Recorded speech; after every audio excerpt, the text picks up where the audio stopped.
Try to limit questions to one per organization outlet. For employing blackmail and threats and interfering in the internal affairs of other countries.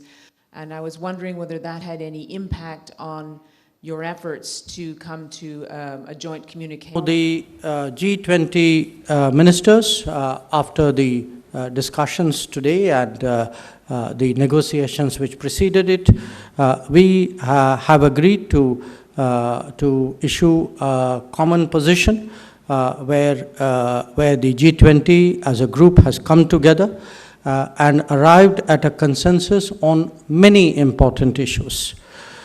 So this has been adopted this afternoon as a chair's summary and outcome document. Question, why was, did we fall short of expectations? Why is it called what it is? If we had had a perfect meeting of minds on all issues and captured it fully, then obviously it would have been a collective statement. But there were issues, and I think the issues, I would say, very frankly, concerned the Ukraine conflict, on which there were divergences. So on the bulk of the issues, we were able to get an outcome document. There was a chair summary because there were differences on the Ukraine issue, which we could not reconcile between various parties who held differing positions. Welcomed efforts to provide additional financing for sustainable development goals. The outcome document also stresses upon the need to have reliable food and fertilizer supply chains, as well as resilient and sustainable energy supply chains. In the context of global food and energy insecurity, this, we believe, is a very important message. Maybe about 45 minutes talking to each other.